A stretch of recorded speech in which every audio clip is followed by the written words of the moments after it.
All right, so we got full self-driving beta 10.8.1. We're going to go on this normal loop that we go on, and we're going to see how it operates. So I've been driving it a little bit, and I've noticed it already a bit improved. Some of the things I've noticed it improved is I think it does better at stop signs. And also with oncoming traffic like that truck, it doesn't do as much emergency braking. So let's check it out, because this little loop I'm taking it on is in rural America, and many unmarked roads, super tight roads, and this one's going to be interesting. So you can see the folks up there on the road. Let's see how it handles this, because this right here is a really hard intersection. You can see no lines in the road. Let's see how it handles it. Now, I've done this one before, and it handled it well, but I want to see if it's gotten any better. Good braking on its own, nice smooth turning. I really like that. Felt real comfortable. Now this right turn it's about to make, it always struggles at. Turn right onto Highland Street.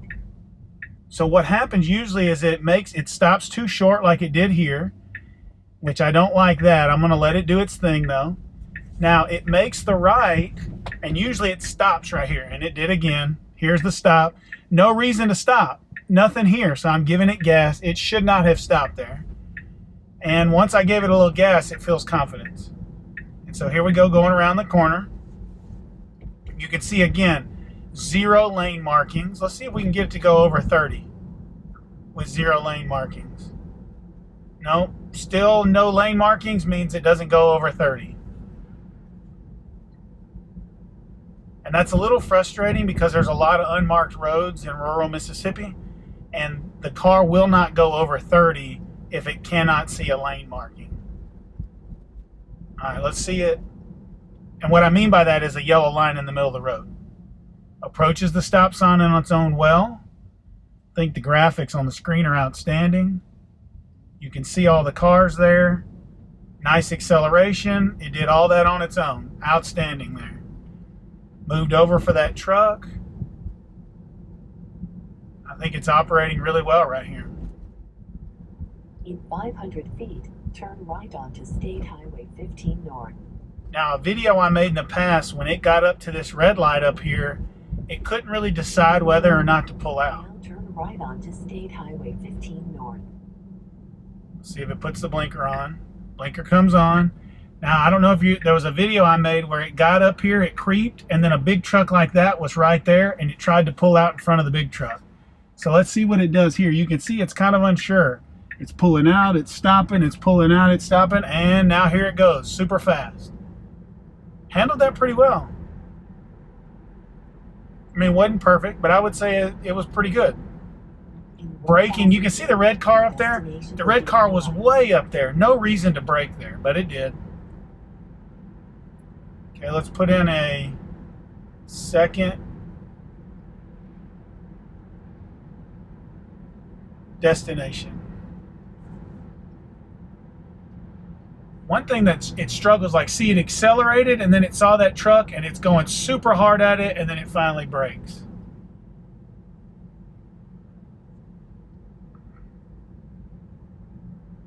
One thing I've noticed about this is if a car is pulling in front of it, it brakes real hard. But if a car pulls out in front of you going the direction you're going, it'll come up on it pretty aggressive. All right, so what I'm going to do instead of going the way that it wants to go is I'm going to make a right here, and I'm going to force it to go through a downtown area, and I want to see how it manages it. I've done this on most of the videos, and it handles this downtown okay. 1,000 feet. So one of the things weird about this downtown is people park their cars dead in the center of the road. And so the full self-driving struggles to understand why in the world are there cars in the center of the road still. So often what it'll do is it'll just come to a complete stop, not knowing what to do. So I'm waiting until the map reroutes me to downtown, and then I'm going to turn the beta back on. Now it's got me going left here. I can tell you it's not one time ever made that left. And so what I may do is I may turn around and try to get it to make that left. We'll do that in a little bit.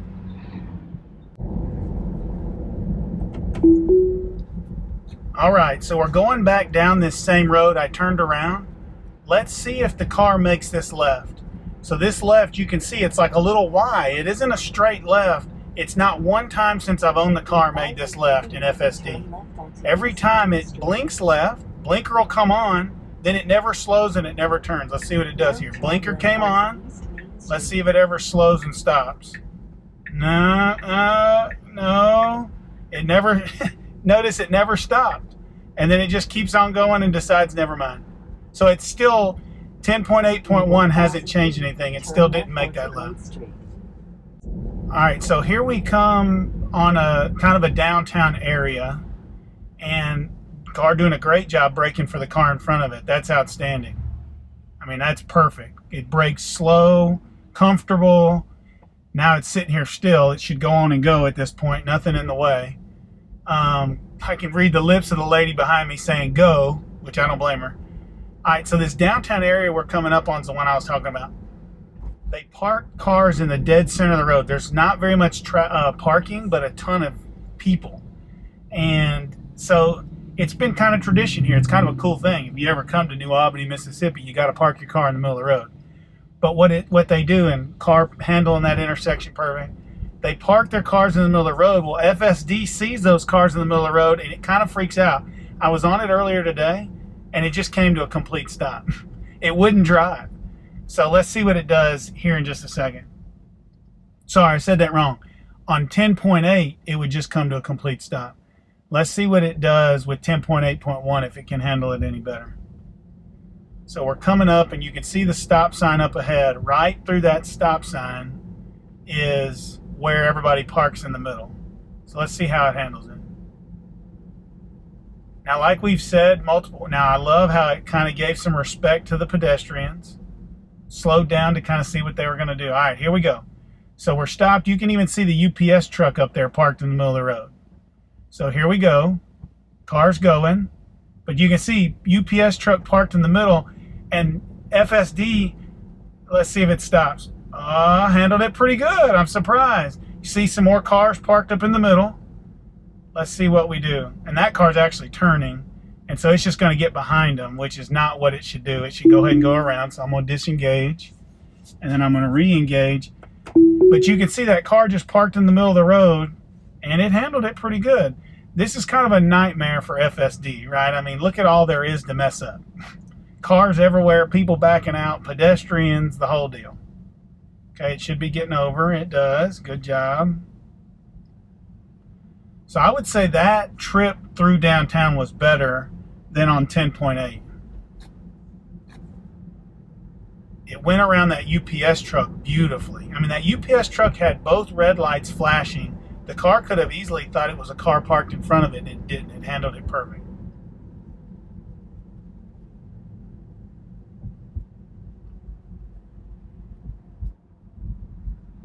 Car's braking here perfectly. Now, this is kind of a high traffic time, and like I've said in the past, I really think the car does a better job when there's high traffic than when there's not, because it gives it a sense of what it can and can't do based on what the other cars around it are doing. And so you can see right now it's not accelerating super hard because there's cars in front of it. You can see it's not, jumping all around because there's cars all around it, and it understands what to do. So like I say, I really think it manages heavy traffic better than light traffic. All right, so now we're gonna go, and we made this route last time we drove, but we're gonna pull up through here, and then there's a right we've got to make right there. Last time we made that right, the car went 45 or 50 miles an hour and then just jumped right into the turn. And in the video I said we're on two wheels. I mean, it was uncomfortable. Let's see if it handles this right the same. I've got somebody behind me, so if it is going in too hard, I may disengage because I don't want them to wreck into the back of us. So you see we're speeding up to 45 is what it did last time. It knows it has to make a right. Let's see how long till it slows down. It's still going, hasn't even turned on the blinker. There's the blinker, going still 30, and now it's braking hard and not going. So I'm gonna go ahead and go. That was terrible. Braked real hard and then just stopped in the middle of the road, never made the right. Okay, so I'm turning it back on. I don't know why that intersection gives it so much trouble, but boy, it sure does. In 500 feet, turn left onto Moss Hill Drive. Okay, so now we're fixing to go with an unprotected left here. And this isn't hard unprotected because what you can't see here is there's a hill. Now turn left So onto it's got to Moss Hill see Drive. kind of over the hill and make the left. And last time it handled this pretty well. Let's see how it does it this time. Okay, it shouldn't go. Got my foot on the brake. Still shouldn't go. Got a car there. Don't go, car. Now it should go. And it's not, so I'm giving it gas. Made the left, but I had to give it the gas. It didn't make the decision on its own. Now this road it's never had trouble with because it's so well marked. But it's braking. That's beautiful. Braking too hard, probably. But it braked. I'm going to let it go 40 here.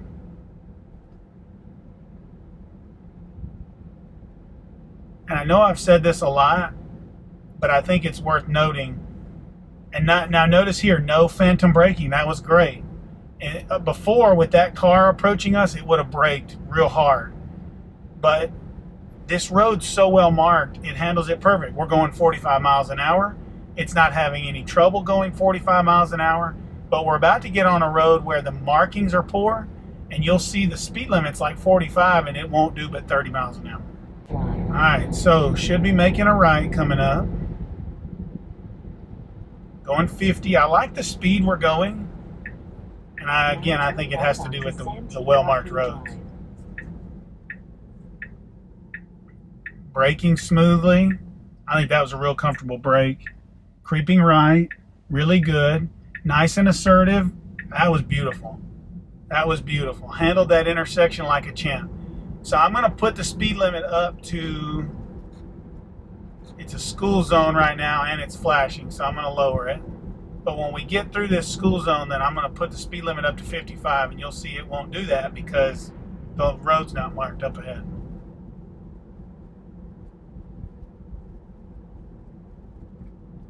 All right, we're through the school zone. I'm going to put it up to 55. Most people, the speed limit is 45, but most people would do 55 on this road. So we're going 53. Kind of keep an eye on the speed. Kind of a light marking in the middle. But in a little while, we're going to lose the marking, and let's see what it does. Let's see if it slows us back to 30 when it loses the marking. You can see it doesn't really know if it's 2 yellow lines, 1 yellow line, what to do. Now it can't see yellow lines. See, it slowed to 49. Speeding back to 55, but when it loses the lines, look, it's braking. See it braking hard? All the way down to 30 miles an hour. Speed limit's 45. As soon as it sees the line, and now you can see we're going 30. As soon as it sees the lines, it speeds way up. Look, we're already 45. Oh, now it's slowing back down to 35. So because it can't see the line in the middle, it goes super slow. We're going 28 miles an hour on a road that the speed limit, 26 miles an hour on a road that the speed limit's 45. There's no way that's safe. Now, there's nobody behind me, but if anybody came up behind me, I would have to disengage because you can't go 30 in a 45. I mean, you just can't. But it's because, again, it can't see the lane markings. Now, see, it's speeding up and slowing down, 28. And if you want, you can just back the video up and just watch the speed. Going 27, and then when it realizes the lane, it speeds up with confidence, and then it slows back down.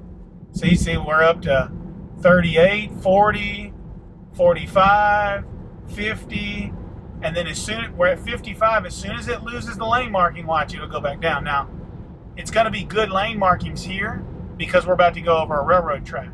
But as soon as we get over the railroad track, the lane marking goes down. Look, it's slowed down already, 15 miles, 20 miles, 30 miles an hour. So I think this is a huge issue. Just because there's no yellow line in the middle doesn't mean it shouldn't go the speed limit. I mean, it's going 28 miles an hour. That's just unacceptable.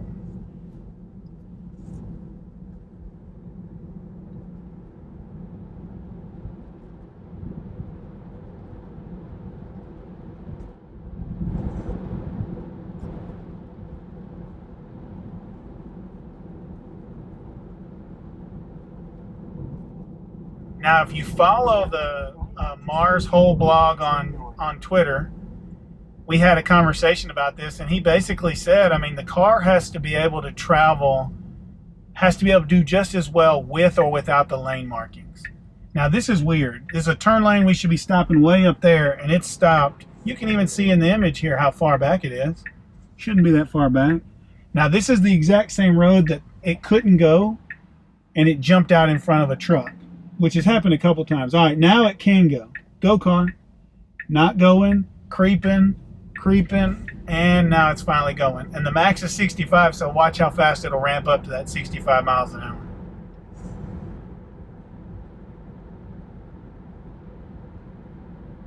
And now we're in autopilot, so I'm going to speed ramp it to when we're back on the road.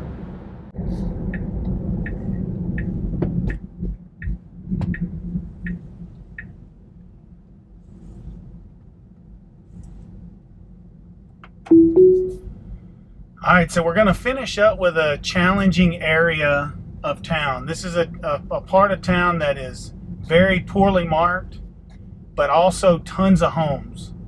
Lots of cars parked in the road, lots of kids out playing.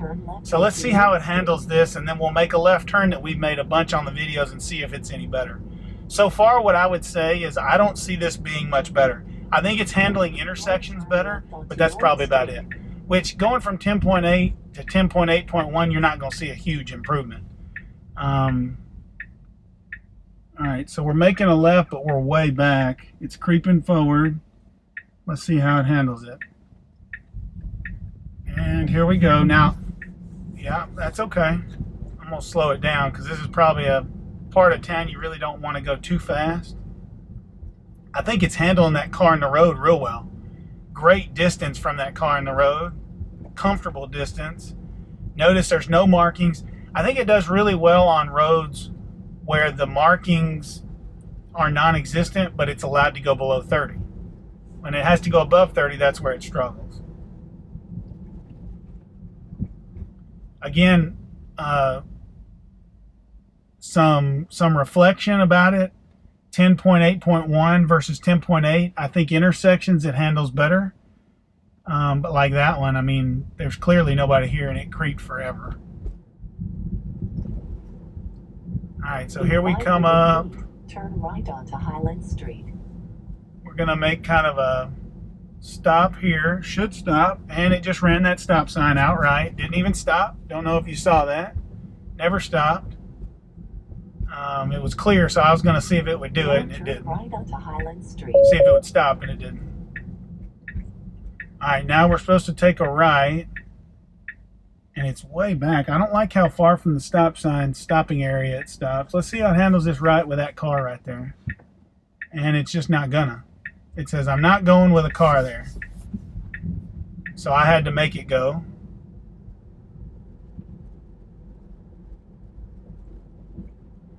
I don't know. I think my reflection on this is it's still a 13-year-old learning to drive. A lot of things it can't do, like right here. Just slowed down to 20 miles an hour for no reason. There was nothing there.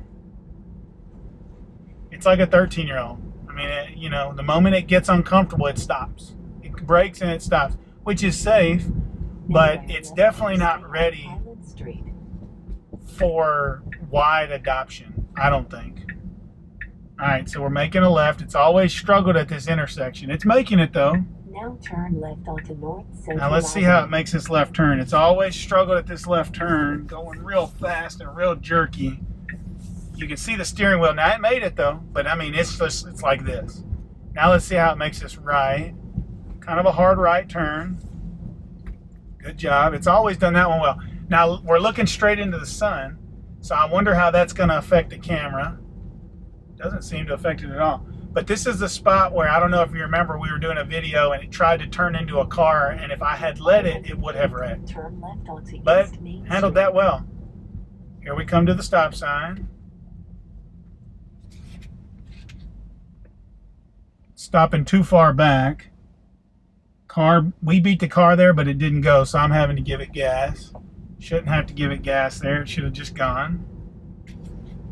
Now turn left onto East Main Street. Going left. Seems to have always handled this left well, even with a kind of a trailer blocking the intersection. Okay, time to go. And good job. Made a decision and stuck with it. Good job. That was a good job.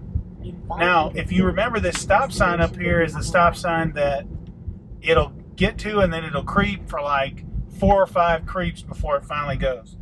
You can clearly see nobody's here. Let's see what it does. Oh, a car shows up, and it just decides not to go at all. So I'm going to report that one. All right, so as we reflect at the end of the ride, I'm going to navigate to a free charger, and I'm going to charge it up for free. But as I reflect, I think there's not a whole lot of improvement between 10.8.1 and 10.8. For example, right there, it put on the blinker, came to a complete stop, and there's nothing in front of us. There was no turn to make. It just randomly turned on the blinker and stopped in the middle of the road. Completely unsafe if I had had somebody behind me. So not a whole lot of improvement. In my opinion, I still estimate it to be like a 13-year-old learning to drive. Is it better than any other car company out there? Absolutely. But still not even close to production. Something else I would say, like right there, came to a complete stop. That car that just went by me didn't come to a complete stop. I mean, it's got to be able to keep moving. So, is it better than every other car company out there? Absolutely. Is it ready for production? I don't think so. I think this drives about as good as my 13-year-old son would drive, which I would not put him on the road without supervision. Biggest request: if the speed limit of the road is above 30 and there is no yellow lane marking in the middle of the road, the car should still go above 30. And so if they can find a way where if there's no lane marking in the middle of the lane, to still allow the car to go the speed limit. If the speed limit's 45, go 45. Then that's my biggest complaint right now. Other than that, I mean, obviously it's great, but not ready for full production. All right, here we come up to this intersection. Let's see how it makes this left turn, especially with that trailer in the middle. I'm curious to see how it handled it, and it did really well. So I hope you enjoyed the video. If you like these, please comment. Can't wait to hear what you think about them. Obviously, my real-world testing isn't perfect, but I hope you enjoy.